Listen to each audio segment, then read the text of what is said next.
And I'm thoroughly impressed by that selflessness. I personally would not be that selfless, but that's just me. All right.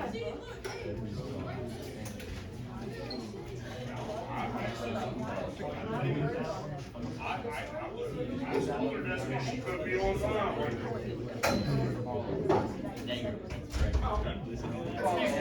All right, guys. Hey, lot to get through. So let me try and get through all this because I really would like to get through the 1950s here in terms of counterculture, and then lay the groundwork for a little bit of stuff that we're going to cover later on in this unit. All right.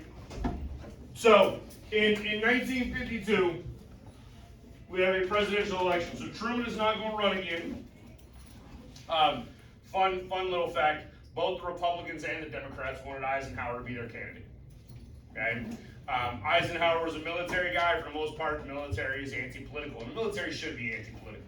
Right? In countries where the military is not anti-political, that is how you end up with like military coups, and you end up with leaders who wear military uniforms with like 434 medals on their chest. Like, have y'all ever seen like North Korean people? Dude, they got like North Korean generals now got so many medals they're on their pants. They got put medals on their pants. Yeah, it's a little ridiculous. Ridiculous. Okay, so Eisenhower is going to be elected. Eisenhower wins on a landslide. Eisenhower is wildly popular, right? Because while Eisenhower was like the commanding general, or one of the commanding generals, he was a general during World War II, right? So obviously he's a war hero. I mean, generals don't fight, but we're not going to talk about that, right? And basically what he wants to do is he wants to create a period of American history that's just sort of like normal. Like the dude really, I know we talk about it with like Warren Harding and the return to normalcy, but again, I think this coincides directly with the World War and the impact and the fallout of a World War, right? Once you experience that level of devastation, of catastrophe, of death and mayhem and all of that, all you really want is to not do that again, right? And so Eisenhower is going to look to create sort of lasting prosperity, economic opportunity. He wants to sort of shrink the size of the government, right? He wants to return. Again, I hate using that return to normalcy, and I would imagine part of the reason he didn't use it as like a campaign slogan or an ideology is because of the negative outcome or impact of it in regards to the 1920s, right? But that's really sort of what he's looking for, right? During war times, we tend to expand the power of the presidency, right? Presidents are commander-in-chief, so they're going to yield a little bit more power during wartime. Eisenhower would like to find more of a common ground in that regard, right? He wants Congress to retake a little bit more control. He wants economic prosperity, efficiency. He wants people to have economic opportunity. He is going to champion sort of the middle class and the creation of really what ultimately becomes the rise of a middle class in the United States. The 1950s, yes ma'am? What do you mean by champion? So he's advocating for it. To champion for somebody needs to like fight for them, right? So he really is fighting for the middle class. When you look at other presidents in history, right? If we take LBJ and we haven't gotten there yet, right? He fights for the poor, right? You can make an argument that there's some Republican presidents that fight for the rich, right? Because they believe in a concept called trickle-down economics, okay? But basically, Eisenhower is looking to create prosperity, create opportunity, create economic development for as many people as possible, right? Which is really what the middle class is. Just so you understand, right? The reality is, if you really want to talk about sort of American society, you ought to divide American society into 5 quintiles. You know what that means? No? Five groups, right? Quintiles, so you have quadriles, like, quadrile? That's not the right word. I don't even know I'm just gonna. Quartile, thank you. I was like quadriles, not thank you. Quintiles, fine, right? So that means like the richest 20% of Americans, that's the upper class. The poorest 20% of Americans, that's the lower class. Everybody else is middle class, right? Because you have lower middle class, and upper middle class. But it's still middle class, okay? Eisenhower is looking to try to help all of those people, right? And if you create a larger sort of opportunity for those groups, theoretically, right, that lower 20th percentile should rise up as well. Okay? So that's sort of ultimately what he's trying to do. And so this is a moderate republicanism.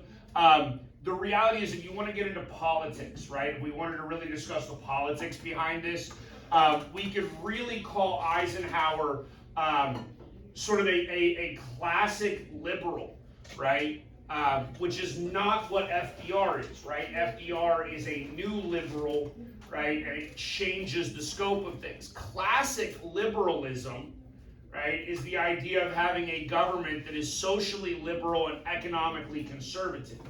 Right? The closest thing that we have to that today as far as political parties go would be a third party that's sort of a fringe in American society called the Libertarian Party. Right? The idea here, though, is that we want to have conservative economic policies that are aimed at generating wealth, growing wealth, creating wealth.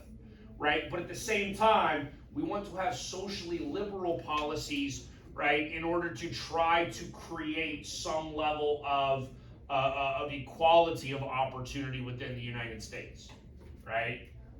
And so the reality is, we'll talk about this really Thursday and Friday. Thursday and Friday's lectures will be over the civil rights movement. But the reality is, we talk about the civil rights movement as being a 1960s movement. It begins with Eisenhower.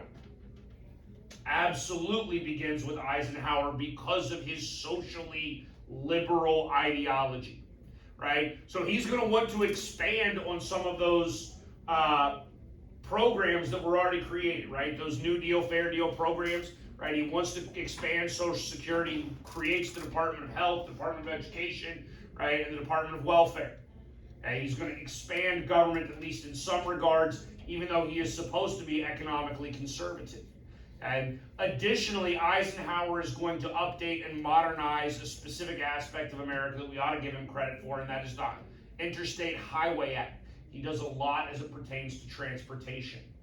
And in fact, it's because of Eisenhower, right, that our interstate highway system is oh so logical, right? You know that? And if anybody know where Interstate 15 is? No? Does it run north or south? North and south or east and west? Tyler, how do you know that? Because it's an odd number. It's an odd number, it runs north-south. Even numbers run east-west. That's like, I don't know. Yeah, no, I would not have guessed. Where's I-10? Oh. It's here, right? Yeah. Okay, where's I-20? It's Dallas. Yeah. Where's 30? Above that. Above that, where's 40? Probably above that again. Where's 80? 80 is the one that runs from like San Francisco to New York. Right? Okay. Interstate 5 runs from Mexico to Canada along the west coast. Interstate 95 runs from Florida up to Lake Boston. Maybe. It actually might combine with 85 somewhere in like Virginia. I don't know. I'd have to go back and look. Right? But basically we count up and we count right or east. Okay, so now if you ever find yourself on a long road trip in the United States, at least you know what direction you're generally heading based upon the road that you're on.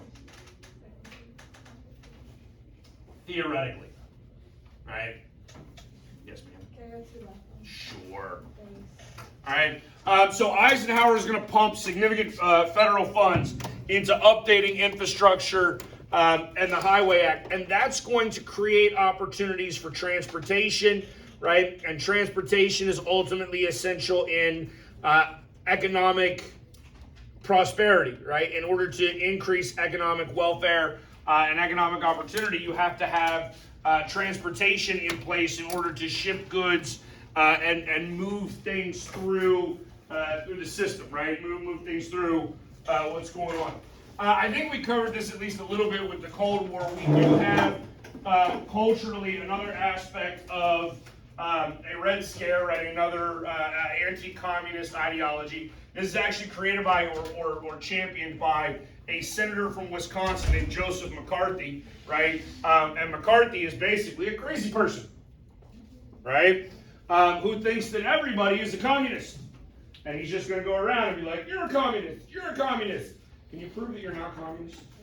Nope, can't prove a negative, right? Okay? So what are we doing in life? Okay? Now, do y'all remember way back when we talked about the Salem witch trials? What is that? You remember the term I used?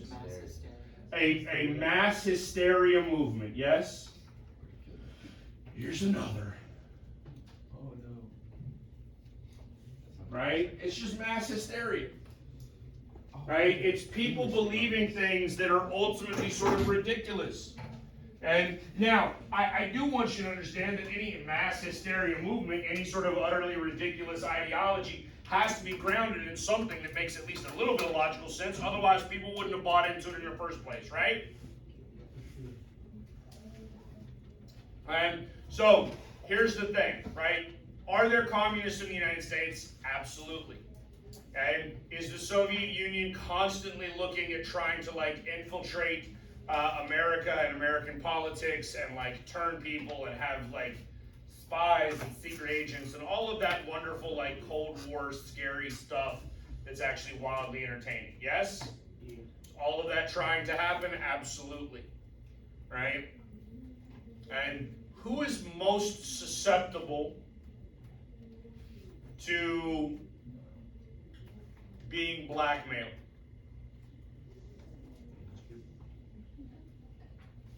Why would a rich person be blackmailed? They're already rich. Why would they be blackmailed, or why would they blackmail somebody? No, why would they be blackmailed? Susceptible, but they already have money.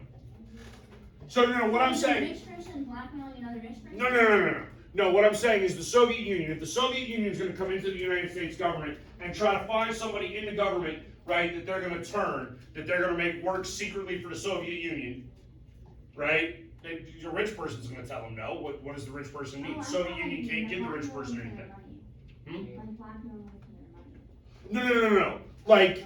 Like blackmail them to work for the Soviet Union, right? Who is susceptible to that?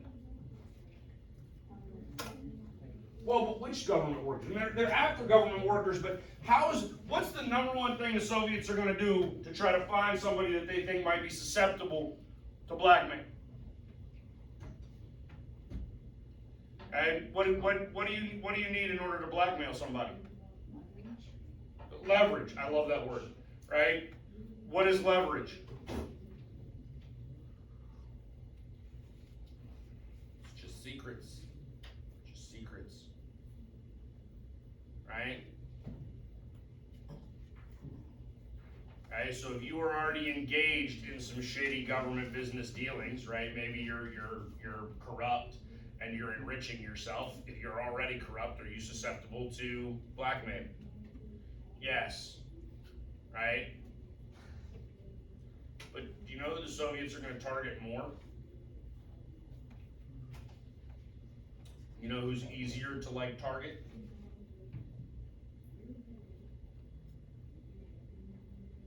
Gay people. You know why? It's the 1950s. They're all in the closet.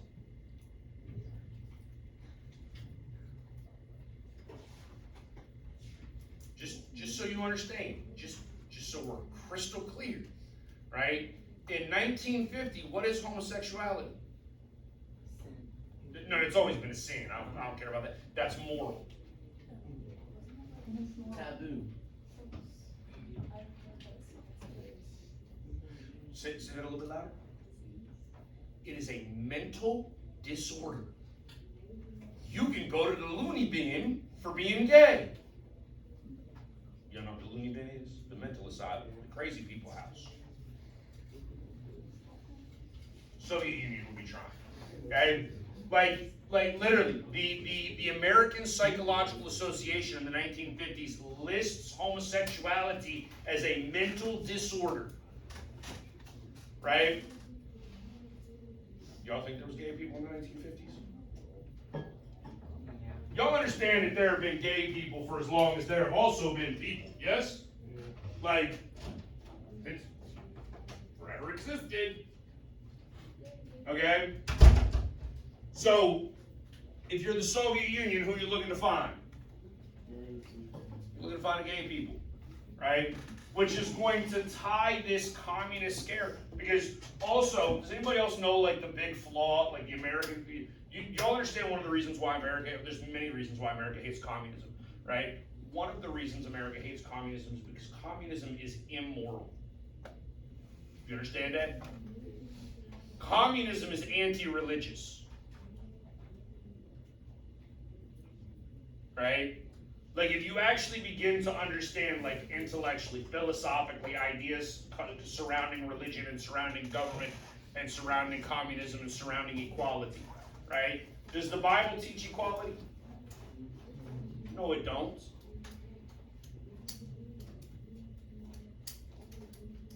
Who gets everything in heaven according to the Bible? Poor people. There's a biblical passage that says it is easier to get a camel through the eye of a needle than it is for a rich person to enter heaven.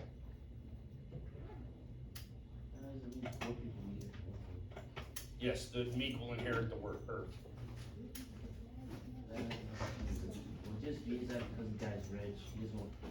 No, not because he's rich, but it makes it more difficult for him. Because he doesn't see his need for God. Right? Part. Okay? But my point is it's not then about equality. It's not then about trying to make everybody equal, right? It's actually about trying to raise up lower classes and being like, look, life sucks right now, but it's going to be so much better for you in the afterlife. Okay? Which creates some sort of other alternative, right? Some secondary life, right? That's better for you. Communism, on the other hand, is not seeking to do that. It's seeking to create that equity right now. Okay? In which case, what becomes your savior? What becomes what creates a better life for you? If you are religious, it is your God. If you are communist, it is your government. Do you understand that? Okay? So now, and Tyler said, when we asked the question first, like, what is homosexuality? It's sin. Right? Do you see how that also ties into communism then? Right? Now, what ultimately happens with all of this? The same thing that happens with every other Red Scare. Eventually, we're like, this is stupid. You're just accusing. Literally, it's like the Salem witch trials, right? Oh, you're a witch. You're a witch. Do we have any proof? Or are we just running around like claiming everybody's a witch? I mean, he gets to the point where he's claiming that all sorts of bureaucrats and governmental employees are actually like closeted communists and they're subverting the United States government, right? And then there's the claim that like the U.S. military is communist, which maybe because the U.S. military actually does like believe in equality, right? I mean, dude, the U.S. government believes in equity.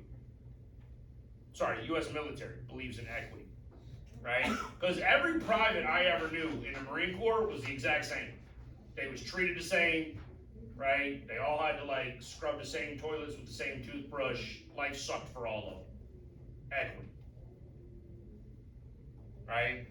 you understand nobody is voluntarily joining the government, joining the military, if they're a communist, to fight communists, to somehow think that that's going to subvert capitalism and rise up communism in the United States. It's asinine. The whole concept is asinine, right? And McCarthy is just ridiculous. McCarthy even goes so far, and look, like, some of it is Hollywood, and I'll be honest with you, Hollywood has always has been, probably always will be, incredibly liberal, right? I mean, those are artists. Artists tend to be more liberal, right? I don't know if this is true or not. Maybe it's just perception, but it seems to be that the arts are more appealing, right, to homosexual individuals.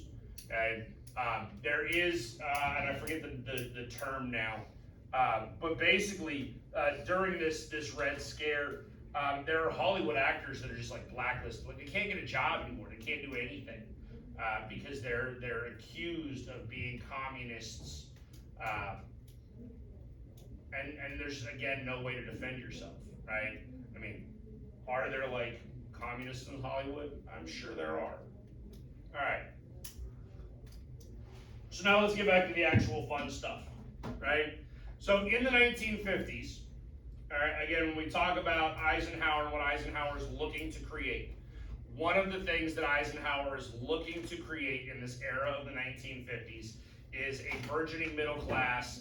And we're trying to increase economic opportunity and economic prosperity and grow the middle class. That's the idea. And a part of what comes out of this, or is spawned out of this, is the concept of a Levittown, right? And I think the dude's first name was Joseph. Like a whole bunch of people, he's a veteran, right? Because seemingly most adults in the 1950s seem to be veterans, right? Unless they're just way too old.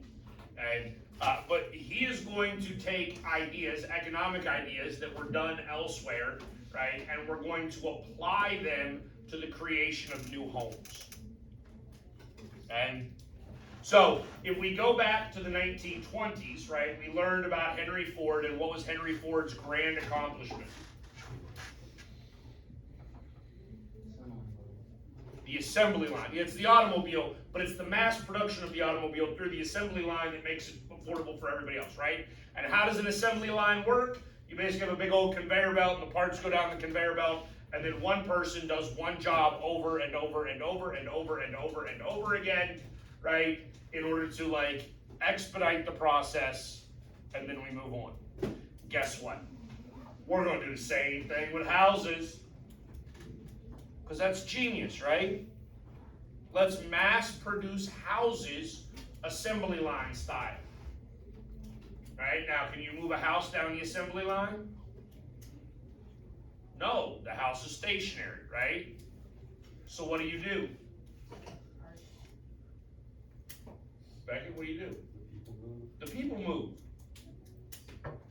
Right? So literally, you are a foundation person. You lay the foundation. That's all you do, right? Like, you put up the little outline of the foundation on that individual plot of land, you pour the concrete, you smooth the concrete, you go on to the next lot. That's it. That's all you do, right? And then the next day, the next guy comes in, or whenever that concrete is dried, next guy that comes in is the framer. He frames the house. When he's done framing the house, he moves on to the next one, right? Next guy to come in is the roofer. He puts the roof on the house, right? So what you do now is you begin to mass produce houses. Now here's the other issue though, or the rub with that. How do you mass produce the houses? What is the requirement? What? Well, people are going to buy them, and we're going to get to that. People are going to buy them because we've got the GI Bill, and we have a burgeoning middle class, and the people are making money, right? Okay? If you're the framer, if you're framing that house in, right? How do you do it quickly? Power tools. All right. So we go back to the assembly line with Ford Motor Factory. Yes. Okay. If you work in a Ford plant, right? You're out there like stamping sheet metal. Do you have to think to do that job? No. That's part of what makes it so fast. It's repetitive, right? Okay? Do you have to think to frame a house? Yeah. How do we decrease the amount of thought necessary to frame a house? Make them all, What'd you say, Caleb? make them all the same. Make them all the same. Every house the same. Every house the same. It's the exact same house. So it's the same frame every time. You don't have to go and consult construction plans and be like, where's the front door on this one? Where's the back door on this one? Right? Where are the windows? Nope. I just know. I know because I framed 16 of them in the last month. I don't need to consult the plans anymore because I know what I'm doing. Right? So, we're going to call this Levittown, right? Because again, Levitt is the builder. Okay, the first Levittown is actually in, it's actually called Levittown, New York. It's a Long Island. It's on Long Island, right? So literally the Long Island off the coast of New York. It's right there. I don't know. It's probably just west of the center of Long Island, right? So it's relatively close to New York City. Okay? And this is really the first creation or the first suburb that we have in the United States. There's also a Levittown outside of Pennsylvania, or outside of Philadelphia, right? And then they made one in New Jersey and one in Puerto Rico. Okay? What Levitt does in the creation of homes is he is going to produce homes quickly, efficiently, and cost effectively. Right? So what does that do? That floods the market with homes. By 1948, they can finish 30 houses in a day. 30 houses in a day. Right? Who's buying all these houses? The GI Bill, right? The GI Bill is giving these people cheap loans, easy loans, low down payments, right? You could buy a Levittown home in the 1950s for $400. That's all you had to put down. $400. Okay? The house itself cost $8,000 in 1950. Anybody want to know what $8,000 is in today's money? 1950. Anybody want to venture a guess? 1.2 million. That's a very good guess. You're about 10 times too high. $109,000. Can you buy a house in the United States today for $109,000? Can you buy a house today in the United States for $218,000? No. Right? Okay? So you're talking about an $8,000 house that in today's money, right, would be $109,000. So who has the opportunity to buy these homes?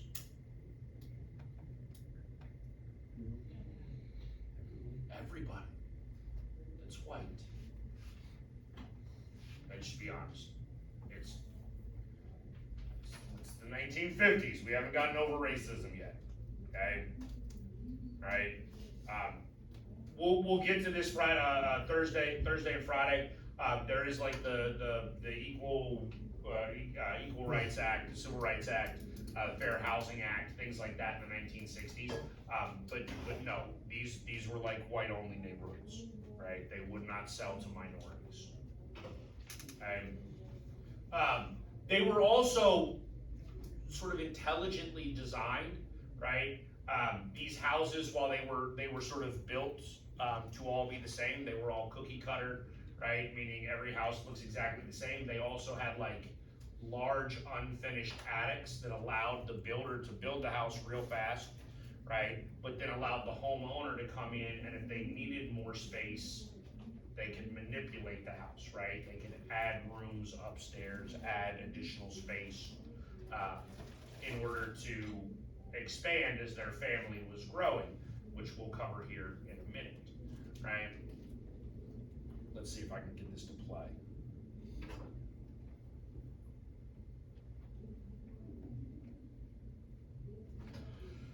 Oh, maybe I can't.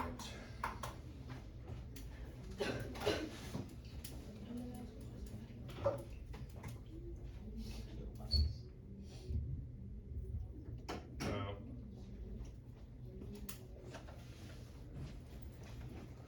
Why does it not want to work?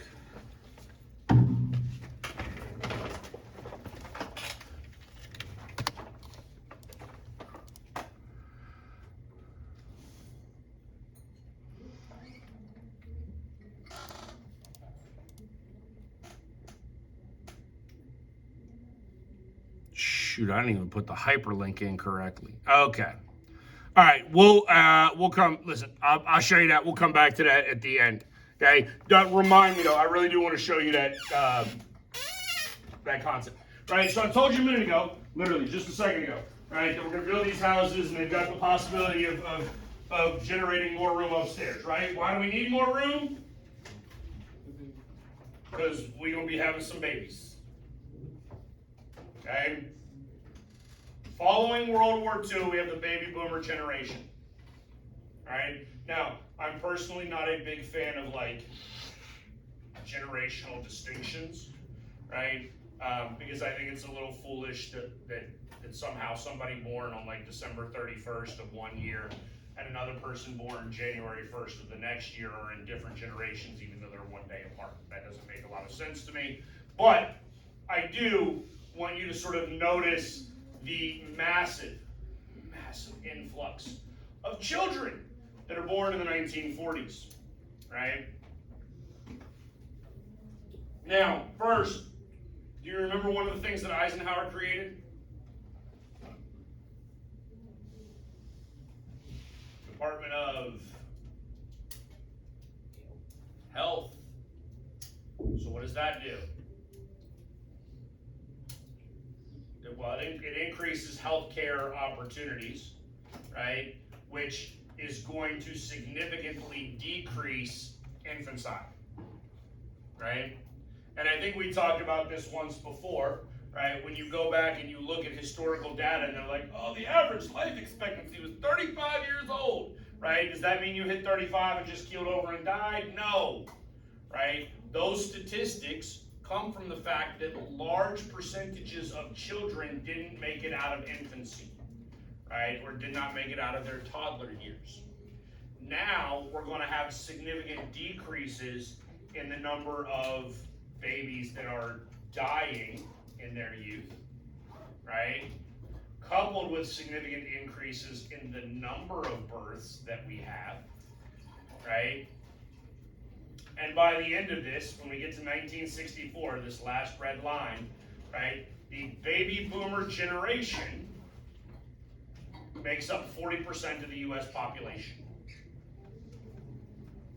Okay? 40% of the U.S. population is a baby boomer when this generation ends. Right? Now, again, there's a handful of reasons to understand why this baby boom happens. First and foremost, you got a whole bunch of guys coming back from war. Right? What does that do? They have now seen the absolute worst of humanity. Okay?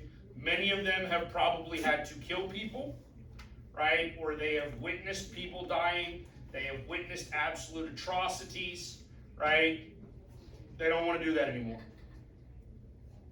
Okay, so when you have witnessed the worst of mankind, you want some sort of hope, some sort of positivity. The greatest positivity that you can have, and this is just opinion, it's not going to be on a test, is children. Right? Because children are blank slates and children are unbelievably positive to begin with. It is not until they hit their teenage years that we have beat them down and then they become like jaded and unhappy. Right? Okay? It's true.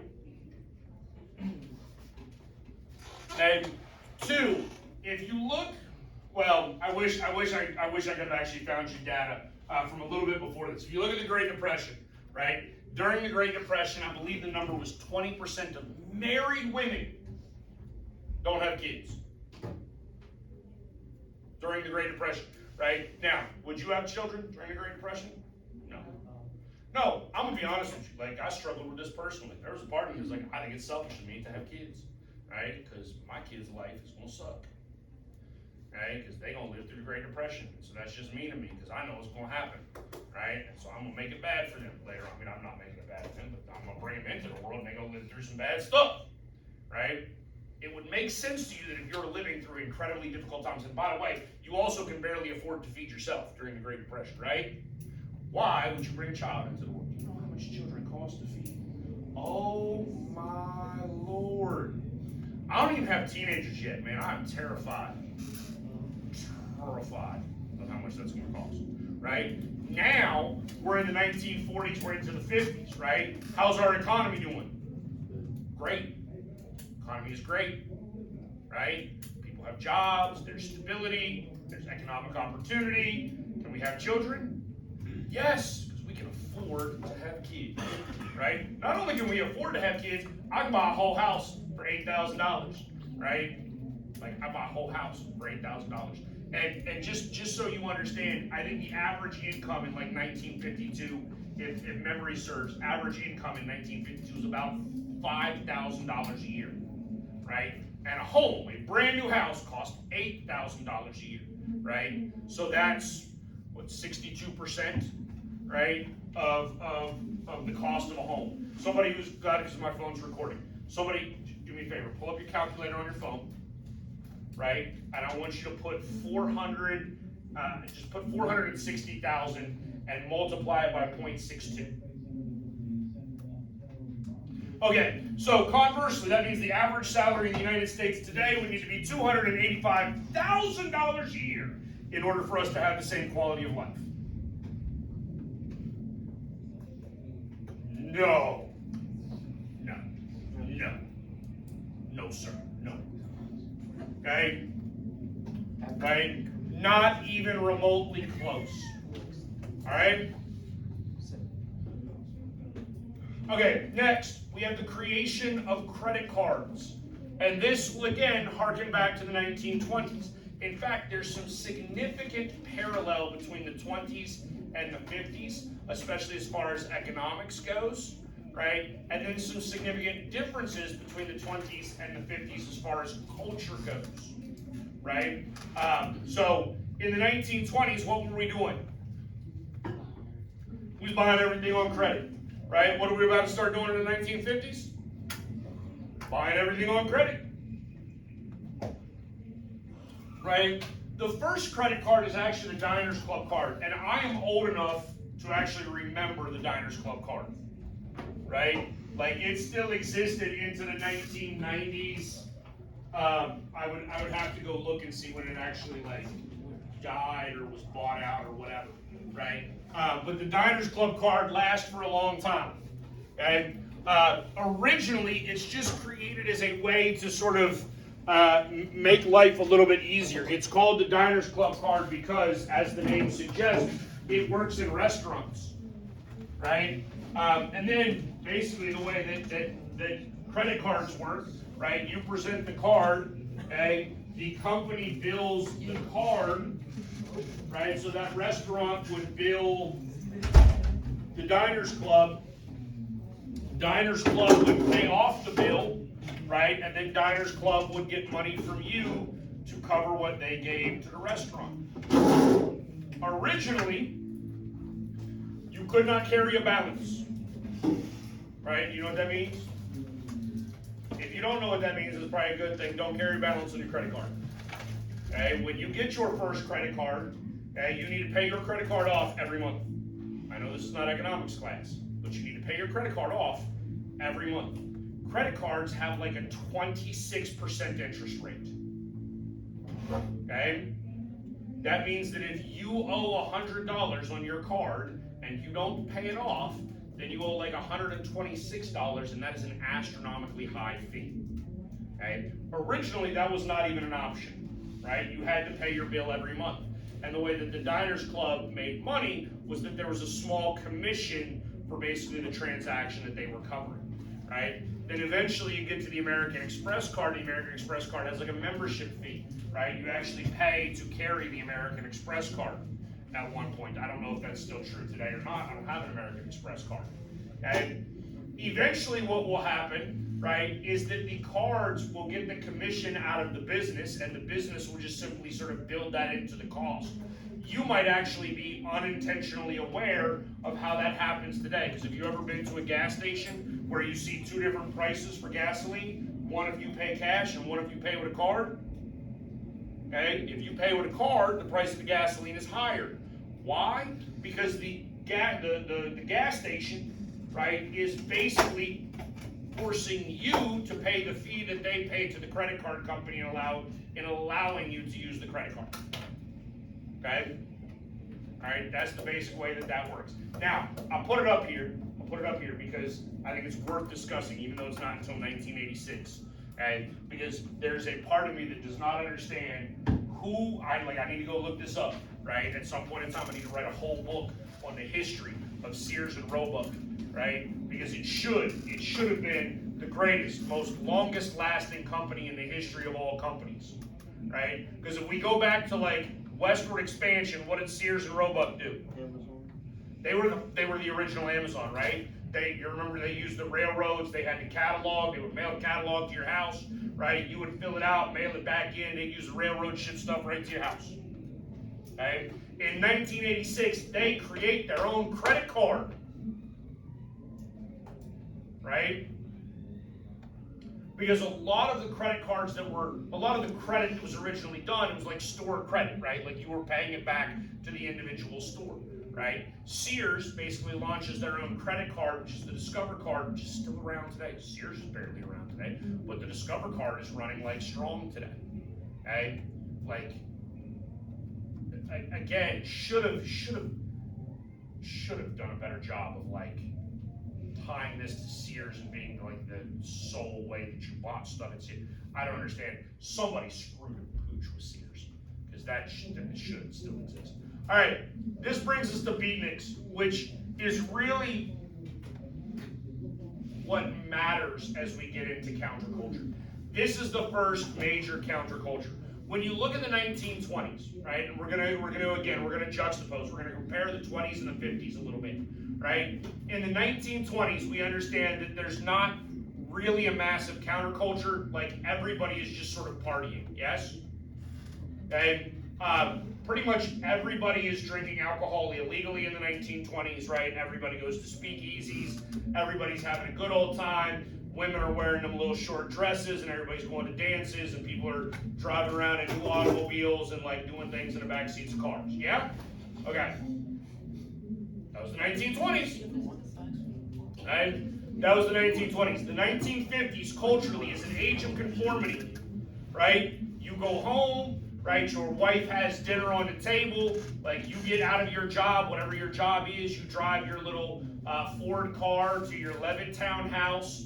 Right? Maybe you accidentally go down the wrong street because all the streets look the same and all the houses look the same. Right? But eventually you find your house in your little suburban hell. You walk in, your 17 children run up to you and like, I'm being hyperbolic, like 6 kids, right? But I'm not joking, like 6 kids, because it's the baby boomer generation, right? Like your 6 kids run up to you, right? Your wife already got dinner on the table. You eat supper, you sit down, you watch maybe a little bit of TV, right? And then everybody goes to bed, right? Very, very, very, very like basic, normal life. A lot of people loved it because, again, coming out of the war, you want that simplicity, right?